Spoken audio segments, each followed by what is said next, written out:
الأنبياء والمرسلين ثم الصلاة والسلام والتهيئة والإنعام على النبي الأمي المكي المدني القرشي الأبطهي الهاشمي الذي قال الله في شأنه وما أرسلناك إلا رحمة للعالمين بشير النذير سراج المنير الذي سمي في السماء بأحمد وفي الأرض بأبي الزهراء محمد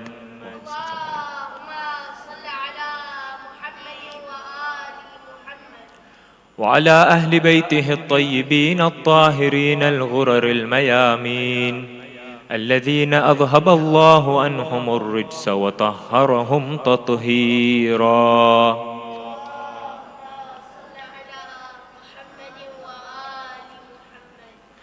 لا سيما بقية الله في الأرضين وقائم آل محمد روحي وأرواح العالمين له الفداء واللعنة الدائمة الباقية على أعدائهم وغاصبي حقوقهم ومنكري فضائلهم أجمعين إلى قيام يوم الدين أما بعد فقد قال الله تعالى في كتابه الكريم بسم الله الرحمن الرحيم يريدون ليطفئوا نور الله بأفواههم والله متم نوره ولو كره الكافرون صدق الله العلي العظيم.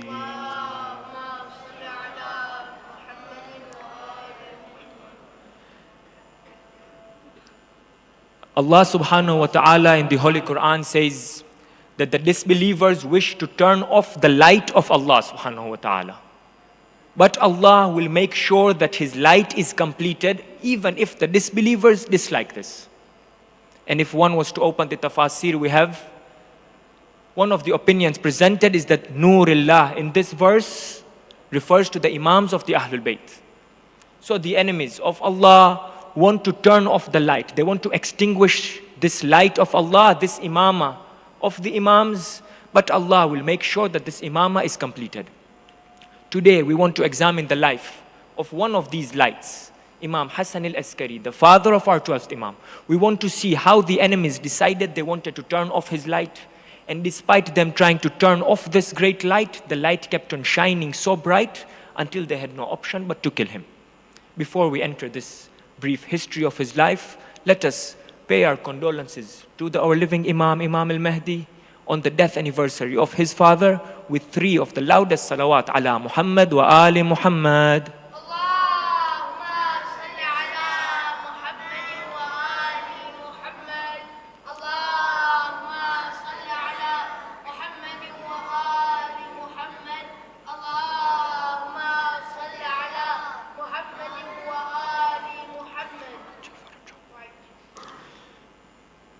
Imam Hasan al-Askari alayhi salam was born on the 10th of Rabiul al-Thani, 232 years after Hijrah. Some narrations say 230, some say 232, some say 234.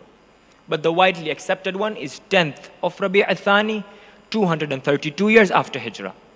And he passes away on a day like tomorrow, the 8th of Rabiul al-Awwal, 260 years after Hijrah. So 260 he passes away, 232 he's born. How old was the Imam? 28 years, except 1 month. 28 years except 1 month, this young Imam. He's born in the city of Medina, and from the age of 2 he's summoned to Samarra. He's born to the best of families and the best of lineages in Imam Ali al-Hadi alayhi salam from his father's side. From his mother's side, we have multiple names that are there in our hadith in regards to the name of the mother. We have one narration that says her name was Sulail or Salil. Another one says her name was Hudayth or Hadith. And the third one says her name was Sausan. Of these names that we find for the mother of the Imam, Sulail is the one that is frequently mentioned in the hadith, and it is the name that Imam al-Hadi uses when he's mentioning the fada'il of the mother of Imam al-Askari. He says, Sulayl, Allah has created her free from error, free from defect, and free from impurity. Just the way Imam al-Rida calls his sister Ma'asuma, the mother of Imam al-Askari is called Ma'asuma by Imam Ali al-Hadi. So it doesn't matter that she was a slave girl from South Egypt. Does not matter. Because inna akramakum indallahi atqakum. The closest towards Allah is not somebody who is rich or somebody who is poor, but rather somebody who has taqwa. And this mother was of those women with the best of taqwas. Such that after Imam al-Mahdi was born and he was 4 years old, Imam Hasan al-Askari, in one of the only outings of Imam al-Mahdi, Imam Hasan al-Askari entrusts Imam al-Mahdi with his mother Sulayl. And he tells her, go out and take this young boy for Hajj. And she came and asked the Imam, why is this so? Why are you giving me such a big responsibility? And he tells her that just the way Fatima Zahra was a bridge between the Prophet's Nubuwwah and the Imamah of Imam Ali, you, my mother, are the bridge between my Imamah and the Imamah of my son. Because there will be a time when I will not be there anymore and people won't have access to my son, they will turn to you, he tells his mother. And this indeed did happen. That after the death of Imam Hasan al-Askari, a group of companions came to Lady Hakima, the sister of Imam al-Hadi. And they came to her and told her, we don't have access to the 12th Imam. We have questions. Who do we ask these questions? And he said, Lady Hakima says, go to Jeddah. Jeddah is the mother of Imam al-Askari. And they go to Jeddah and she answers the questions. Lady Sulayl answers these questions. Alongside his parents, Imam Hasan al-Askari had 4 siblings. One by the name of Aliyah, that was a sister. And the other 3 were brothers. One of the brothers was called Hussein. Just the way Imam Ali alayhi salam had Hasan and Hussein, that the community called as-Sibtain, the 2 grandsons. Imam al-Hadi also had 2 sons called Hasan and Hussein that were also called as-Sibtain by the community because of the resemblance to Imam Hasan and Imam al-Hussein. A lot is not known the way it is known for the other brothers. It is not known about Hussein. All that we know is that he's buried in the same compound where Imam Hasan al-Askari is buried. Imam Hasan al-Askari had an elder brother, the eldest of his brothers, by the name of Muhammad. For those of you that have gone for ziyarah to Samarra, either on the way there or on the way back, you stop by a place called Balad, where we say we're going to visit Sayyid Muhammad. Sayyid Muhammad was the brother of Imam Hasan al-Askari. The people in Iraq, in that area of Balad, call him Sahib al-Karamat, the man of many wonders and many miracles. That's why when you go visit him, before you get to his shrine, you'll see there's a cradle.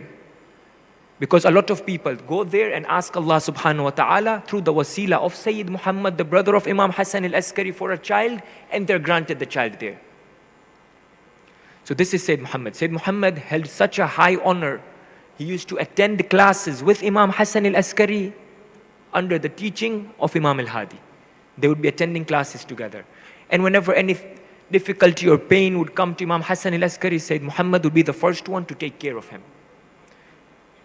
And when Sayyid Muhammad fell sick, 4 months before the passing of Imam al-Hadi, a lot of people claim that this was because of the poison of the Abbasids. Imam Hasan al-Askari comes to Balad and lives with his brother for a few days, takes care of him. And when he finally passes away, Imam Hasan al-Askari is in such a state that he tears open his clothes. Out of weeping and sadness, he tears open his clothes.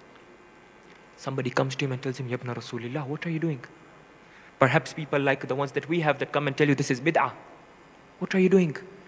You're supposed to have patience. You're not supposed to be doing this. He says, I'm following the sunnah of Rasulullah Musa. When the Prophet of Allah, Musa's brother, Harun, passed away, he ripped open his shirt just the way I have done. And he did it to show the position of Harun. I'm doing it to show the position of Sayyid Muhammad. This was Sayyid Muhammad. But at the same time, not all the children of the Imams are wonderful. So you have the 3rd brother by the name of Ja'far. Ja'far claimed imamah to himself after the passing of Imam Hasan al-Askari. We have some reports that state that he was the reason that Imam al-Mahdi was sought out by the Abbasids and why the Imam went into Ghaiba. In fact, our narrations refer to him as Ja'far al-Kadhab, Ja'far the liar. This is the family of Imam Hasan al-Askari. Imam Hasan al-Askari, from a very young age, showed his wisdom and intellect. For those of you that were there when the Quran was being recited, the ayah that was quoted and the tafsir that was given, he mentioned a beautiful story of a companion by the name of Bahlul. Comes across a group of kids, very young kids. He sees the whole group is playing and having fun and enjoying, and then he sees in one corner there is a young boy with no toys crying. So Bahlul walks up to this young boy and tells him that, are you crying because you do not have a toy? Do you want me to get you a toy? Do you want me to give you something so you can play? And he's narrating, he says, this boy tells me, we have not been created for play. Have you not read the ayah of the Quran that says, أَمْ حَسِبْتُمْ أَفَحَسِبْتُمْ أَنَّمَا خَلَقْنَاكُمْ عَبَثًا? Do you think that we've created you for play, for vain? You'll be returned to us. So he's surprised by this answer. He tells him, then what are we created for? He says, to seek knowledge and to worship Allah subhanahu wa ta'ala. So this Bahlul is looking at this young boy and wondering, where is this young boy getting this from? How does he know so much? So he asks him, where are you getting this from? He says, Allah subhanahu wa ta'ala. So he tells him, you're a young boy. You shouldn't be worried about this. So he says, I've seen my mom prepare food. And when she prepares food, she gathers firewood. She gathers the big pieces of firewood, she puts them in place. But she doesn't light the big pieces of firewood. She lights a small piece of firewood and then uses the small piece of firewood to light all the bigger pieces. I am afraid that this young servant of Allah on the day of judgment will be that small piece of firewood that Allah uses to light the disbelievers. Bahlul is surprised with this response, because even an adult will not give a response like this. So he asks around, who is this? And he's told, this is Abu Muhammad Hasan al-Askari. Imam Hasan al-Askari, from this young age, showing this maturity, showing this knowledge and wisdom, him alongside his father are summoned to Samarra. Before the 10th Imam, the capital of the Abbasid Caliphate was Baghdad. Baghdad had a bit of political unrest, and the powers over there were splitting between the family of the Abbasids. So in order to maintain unity and maintain some sort of discipline, the Abbasid Caliph called some Turkish slaves, and told them, they were henchmen, he told them to allow peace and civilness to be obtained and maintained in the city. But what ended up happening is these Turk slaves would be very harsh with the people of Baghdad. And for a short duration, they were able to handle it, and then it got too much. So these people of Baghdad come to the Abbasid Caliph and they tell him, look, if you continue to allow these slaves to be here, we're going to overthrow the government. We're tired. So get them out of the city as quick as possible. So this Abbasid Caliph decides to relocate from Baghdad to Samarra. Samarra is a portmanteau, is a mixture, a combination of words. The original phrase is Surra man ra'a. Surra man ra'a means happiness to the one who sees it. The reason it is called Surra man ra'a, which later became Samarra, is because the city of Samarra lives on Dijla River, the Tigris. So it is surrounded by a bit of greenery. Iraq is a desert, but Samarra has a bit of greenery. So people, when they would look at this land because of the greenery, they would feel this happiness. So the place was called Samarra, Surra man ra'a, happiness to the one who sees it. However, when the Abbasid Caliph is moving his capital from Baghdad to Samarra, Samarra is not a habitable place. There's no houses there. It's army barracks only. So he moves to this place so that he can establish his command next to the army, so that even if the government was overthrown, the army is right next to him. They cannot overthrow him completely. And the reason Imam al-Askari is called al-Askari is because he lived in this army barracks of Samarra. And the reason him and his father are called al-Askariyain, the two people from the Askari, is for the same reason, that they lived in this army barracks. Now one might wonder, the Imam is living in Medina, he's born in Medina. Why is the Abbasid Caliph calling him to Samarra?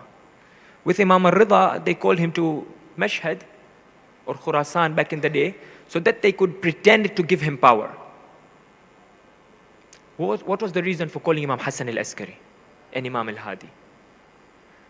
Historians have speculated. They've presented a possible reason. They say that the Abbasids already read about the riwayas, they knew about the riwayas of 12 Imams. They have now reached number 10 and number 11. The next one is Imam al-Mahdi. The next one, يَمْلَوُ الْأَرْضَ عَدْلًا وَقِسْطًا. The next one is going to fill the world with peace, justice, equality. He's going to take the Khilafah from us. So we need to not only keep a close watch on them, we need to make sure this Mahdi never comes. So what do? They keep the Imam in Samarra, under house arrest. A lot of us believe Imam Hasan al-Askari spent his Imamah in house arrest. It was not just his Imamah. From the age of 2, he was under house arrest. From the age of 2. With his father, he was in house arrest. They kept them under house arrest. They would watch them. And eventually, when they killed Imam al-Hadi, Mu'taz, the Abbasid companion who killed Imam al-Hadi, gives a command to Ibn Sa'id. He tells him, I want you to take Hasan al-Askari outside the city. And I want you to get rid of him as well. Kill him. When you come back, we'll place the story that he died a natural death. He died by accident. We'll place something. We'll play with the headlines. Somebody comes and informs Imam Hasan al-Askari of this. Comes and tells him that I've just heard this from Mu'taz to Ibn Sa'id that they want to kill you. Imam says, as long as the Mahdi is not born, my time is not done yet. So they will not be able to kill me. However, their time is done. Within a few days, Ibn Sa'id dies, and by the end of the year, Mu'taz also dies.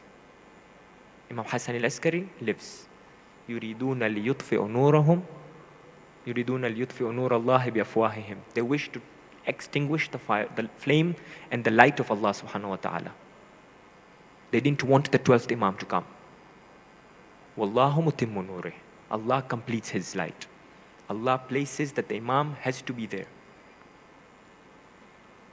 Apart from this house arrest, the Imam was imprisoned in actual prisons multiple times.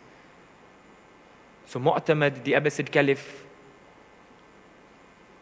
gets a governor and tells him, I want you to arrest Imam Hasan al-Askari and I want you to torture him. So this governor comes, appoints 2 hurras, 2 guards, and tells them, I want you to torture Hasan al-Askari. A few days later, when he visits them, he sees the 2 guards praying behind Imam Hasan al-Askari. And he tells them, this deputy is telling them, I told you to torture him, you're praying behind him? These 2 guards say, how do we torture him? When he spends the whole night praying. We can't torture him when he's praying. And he spends the whole day fasting and reciting the dhikr of Allah. How can we torture somebody who's fasting and reciting the dhikr of Allah? In fact, when we sat down to listen to his dhikr, and we sat down to listen to the way he was praying, it was so mesmerizing that we couldn't do anything except pray behind him and follow his adhkar. This was Imam Hasan al-Askari. This deputy gets agitated, gets angry. He said, if you do not want to torture him, I will torture him. Mu'tamad has allowed me to get rid of him as well. So he took him out of prison and he took him to his house.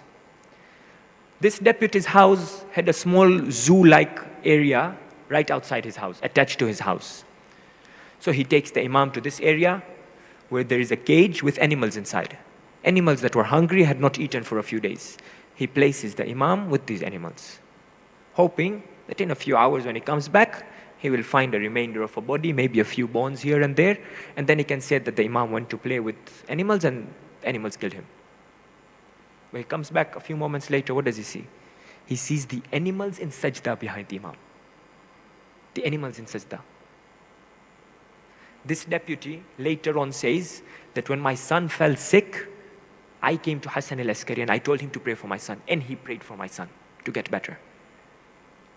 The Imam, despite being in actual prisons, is propagating the message of Islam, is propagating his karama, he's showing his position and imamah. Another story we have of when he was in prison, and the torture that he underwent is one of the times Mu'tamad puts him in prison. He is told that you cannot have anything except 2 pieces of bread every single day for 2 years. So for 2 years, he's having only 2 pieces of bread a day. Nothing more, just 2 pieces of bread. One of the days, the guard that was in charge of him has a visitor who is also a companion of the Imam. So he's a friend of the guard and a companion of the Imam, and he says, look, I know the Imam is surviving on 2 pieces of bread. I have these 5 pomegranates. If you can just offer them to the Imam. So because of his closeness with the guard says, okay, I will pass them on. So he takes these 5 pomegranates and comes and gives them to the Imam. He tells the Imam that your companion by the name of so-and-so has left these for you. The Imam accepts the 5 pomegranates, puts them on the side. And then the Imam sees that the guard was looking towards the pomegranates. So he asks him, what's wrong? And he says, no, it's nothing. Imam takes 1 pomegranate, tells him, take this. The sun is harsh, it's a bit hot, the pomegranate is juicy. This will make you feel refreshed. Have 1 pomegranate.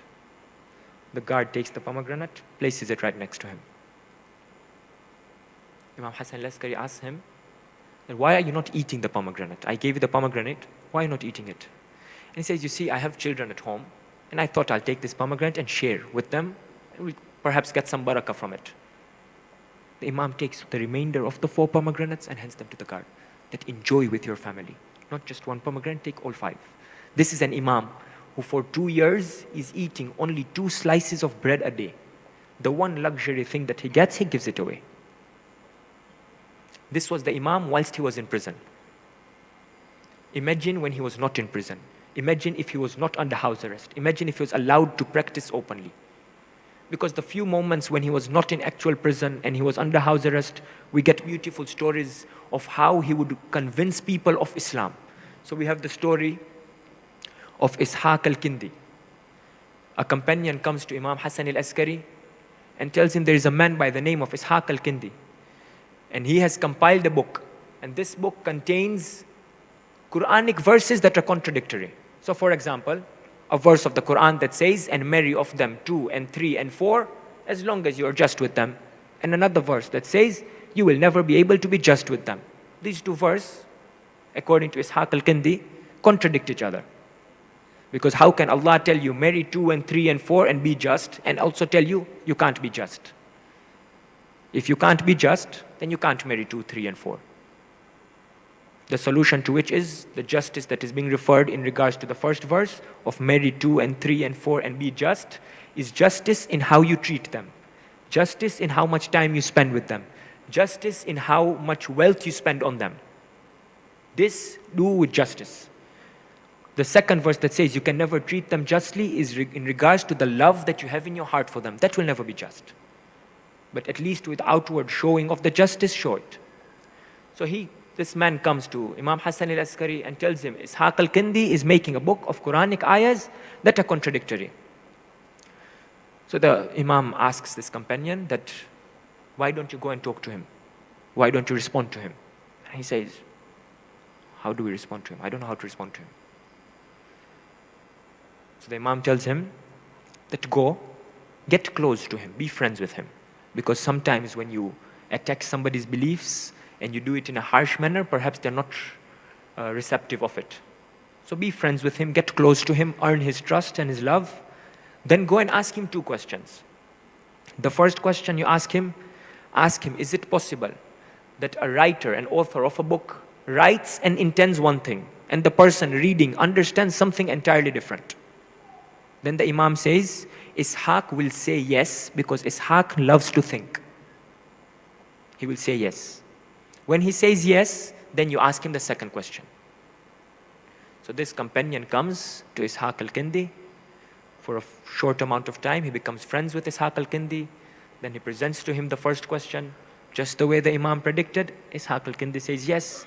Then he presents to him the second question. He tells him, so is it possible that Allah subhanahu wa ta'ala wrote the Quran and intended one thing, and me and you, O Ishaq, we understood something completely different. And we look at these as contradictions when Allah perhaps intended something entirely different. So he says, yes, this is possible. He ponders for a moment, he says, yes, this is possible. Then he looks at this companion and he says, where is this answer from? This companion was afraid that if I tell him Imam Hasan al-Askari gave me this answer, perhaps he has some hatred to the Imam, he'll reject the answer. Or perhaps if he's of the people that hate the Imam and would go and report him to the Abbasids, and I can get into trouble and he can get into trouble. So he said, this is something I came up with myself. He says, no, it's not possible. You cannot have come up with this yourself. Tell me where you got it from. And he kept on pushing till this companion says, I got it from Hasan ibn Ali al-Askari. So he says, this can only come from one family. This can only come from the family of Muhammad wa Ali Muhammad.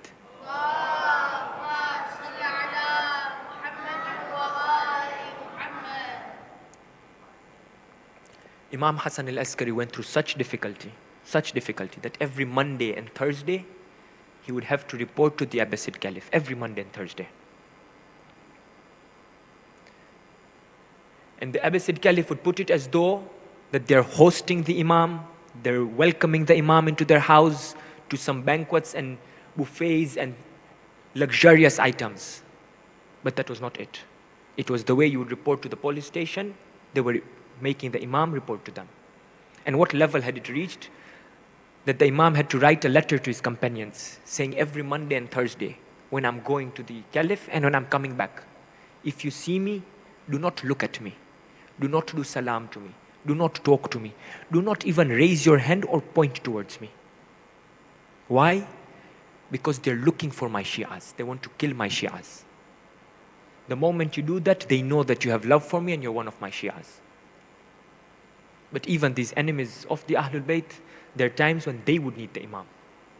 There was a drought in Samarra, and Mu'tamad, the Abbasid Caliph, comes out and calls the Muslims. He tells the Muslim, I want you all to gather and recite Salat al-Istisqa. Raise your hands, ask Allah subhanahu wa ta'ala to send down rain. All the Muslims gathered, they raised their hands, they asked Allah subhanahu wa ta'ala for rain. But no rain came down. They gathered again the next day. Same thing, gathered, raised their hands, asked Allah subhanahu wa ta'ala for rain, offered Salat al-Istisqa, again no rain. Third day, same thing, again no rain. At this point, a small Christian group comes out with their monk. The moment the monk raises his hands towards the sky, opens his hands, there is a big dark cloud and it starts showering rain. The second day, same thing, he comes out with his group, raises his hands. The moment his hands open towards the sky, a big dark cloud comes, it rains. The Muslims started getting doubtful in their religion, that we claim we follow Rasulullah and the religion of Allah. Yet, for 3 days, we asked Allah subhanahu wa ta'ala for rain, something that Allah has said, if 40 people gather, it will not be returned. The dua will not be returned. We gathered and we asked for rain and nothing. And this Christian monk comes. The moment he opens, not an hour later, not 2 hours later, not half a day later, the moment he opens his hands, there's rainfall. So they came and told Mu'tamad that there's a group now of us that want to leave the religion. Mu'tamad is worried. He sits down with his wazirs and he's asking them, what do we do? And nobody could offer a solution. So he says, I know what we need to do. We need to go to Hasan ibn Ali. Because if there's any family that can solve the problem, it's the family of Rasulullah. So he goes to Imam Hasan al-Askari and he tells Imam Hasan al-Askari, this is the situation. He explains to him, 3 days we've been asking for rain, didn't come down. The monk, 2 days in a row, the moment he opens his hand, there's rain. Imam Hasan al-Askari says, don't worry, I'll sort this out for you. Tomorrow, gather all of them. Gather the Muslims and gather the Christians and the monk. I will sort everything out for you tomorrow. So the Muslims are gathered, the Christians, the monk is gathered, and alongside them, Imam Hasan al-Askari comes out from under house arrest. He comes out and he stands there and he tells the Christian monk, pray to Allah.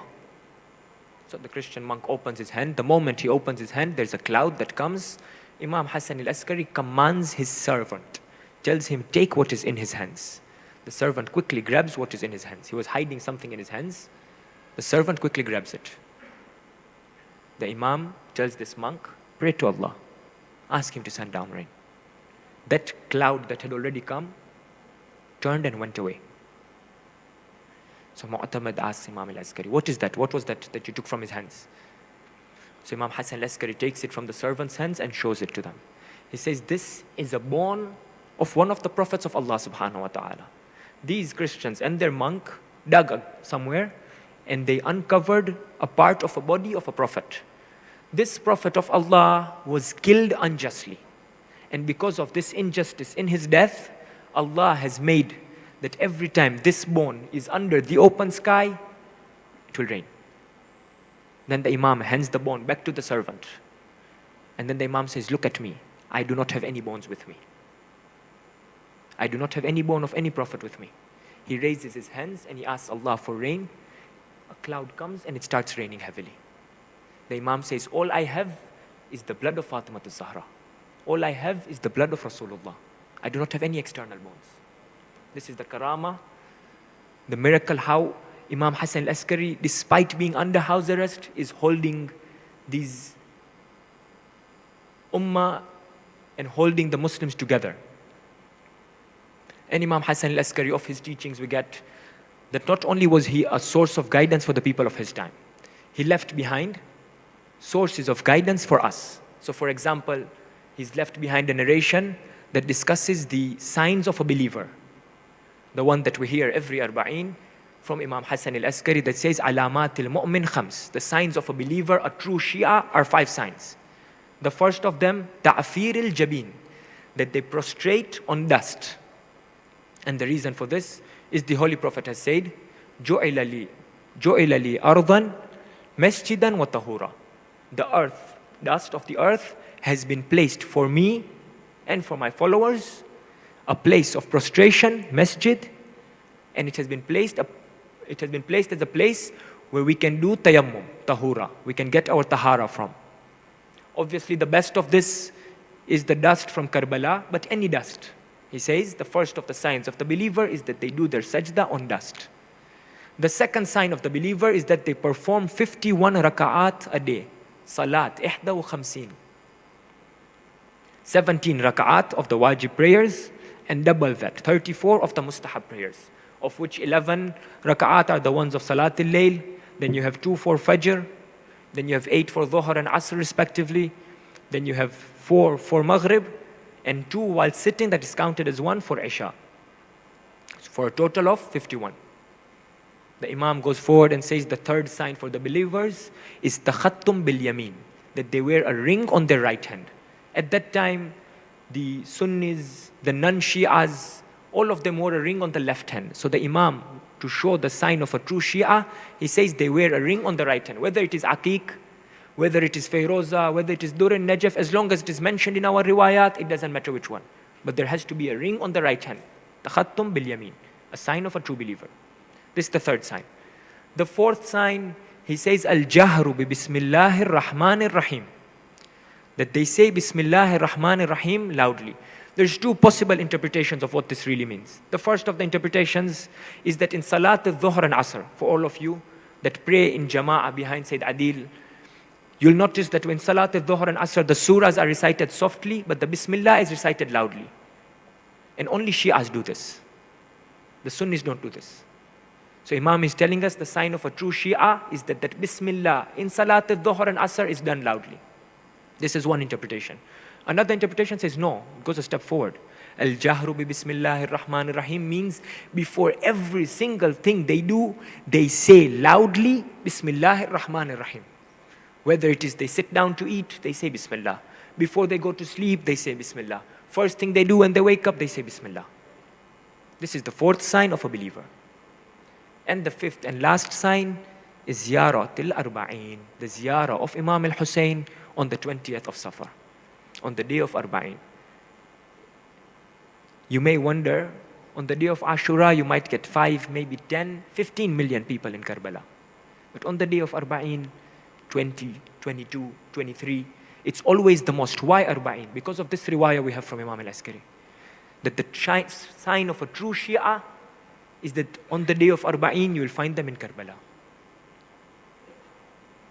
The Imam also left teachings for his community in Ghaibat Sughra, but more importantly, for his community in Ghaibat Kubra. And the sign he's left for Ghaibat Kubra He says, فَأَمَّا مَنْ كَانَ مِنَ الْفُقَهَا, as for those that are amongst the fuqaha, صَائِنًا لِنَفْسِهِ حَافِظًا لِدِينِهِ مُخَالِفًا لِهَوَى مُطِيعًا لِأَمْرِ مَوْلَاهِ فَعَلَى الْأَوَامِ أَنْ يُقَلِّدُوا. As for that group of people that are fuqaha, fuqaha means mujtahideen.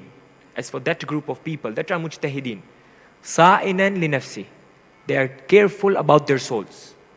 Hafidhan li dini, they're protecting their religion. Khalifan li hawa, they do not obey their desires, their carnal desires, they go against whatever their carnal desire wants. Muti'an li amri mawla, obedient to the command of his master Allah. What about these fuqaha? What about these mujtahids with these qualities? Imam Hasan al-Askari says, فَعَلَى الْأَوَامِ أَنْ يُقَلِّدُوا. It is on the public to follow these people. The Imam is leaving behind seeds for ijtihad. The Imam is leaving behind seeds for us, this generation. And amongst the last letters, Imam Hasan al-Askari writes to a group, he tells them, very soon I'm not going to be there. And the time that comes will be the time of ghaibah, where the Imam will not be there either with you. There's one main thing you need to do throughout the time of ghaibah. Ud'u al-faraj. Ask Allah for faraj. What is faraj? Faraj is that dua we do every single time after our salawat. When we say, Allahumma salli ala Muhammadin wa ali Muhammad, we say, wa'ajjil faraja. Oh Allah, bring this faraj quickly. It is something that all the Imams know. Even the Prophet and Fatimatu Zahra asked for. They asked for faraj. Faraj is the day when the family of the Prophet are victorious and the enemies of the Prophet are trampled and they're seen as losers. Imam Hasan al-Askari is telling his companions, one of the last things he tells them is ask for faraj. Because in these days, Imam Hasan al-Askari's power was getting stronger and stronger by the day. There were more and more followers who were recognizing the Imam. It is at this point that Mu'tamad al-Abbasi would come. He would be jealous of the power that Imam Hasan al-Askari was garnering. He would see that Imam Hasan al-Askari was being loved by the companions and he was afraid that he would lose his power. He thought that his power will succumb and he will lose his influence in the hearts of the believers. So on one of these days, he prepares poison with food and he sends it to the house of Imam Hasan al-Askari alayhi salam. Imam Hasan al-Askari, after eating this food with poison, starts falling sick. At this point, a companion by the name of Abul Adyan comes to visit Imam Hasan al-Askari.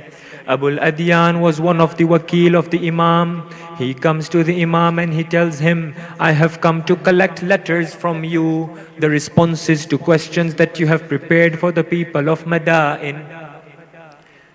Abul Adyan then looks at the Imam and he sees the Imam in suffering and pain. He asks the Imam, what is going on, O my Imam? Why is it that I see you suffering and in pain? Imam Hasan al-Askari would tell him, O Abul Adyan, when you go to Madain, pass my salams to the Shi'as, pass my letters to them. I have spent hours and nights preparing these answers for the Shi'as. But O Abul Adyan, when you come back, once you enter the city, you will hear that Hasan ibn Ali al-Askari has been martyred. Abul Adyan then looks towards Imam Hasan al-Askari and tells him, if you're martyred, then how do I know who the next Imam is? The Imam gives him signs. One of those signs is that you will see the person who leads Salah on my janazah. He will be the next Imam. He is the one from whom you take your guidance. Abul Adyan narrates that I went to Madain. Not more than 2 weeks later, I came back on the 8th of Rabiul Awwal. 260 years after Hijrah, the moment I entered Samarra, I heard people saying, Wa huzna, wa musibata, qad qutila Hasan ibn Ali al-Askari. Oh sadness, oh what a calamity, Hasan ibn Ali has been martyred.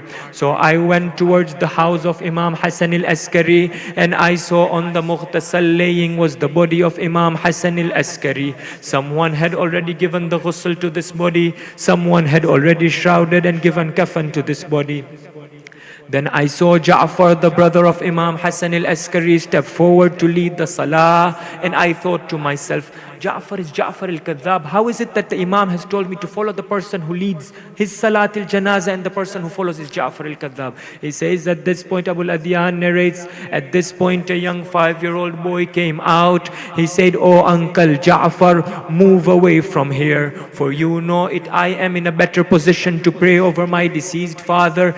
It is at this point that Abu al-Adyan recognized that this must be the Imam of his time.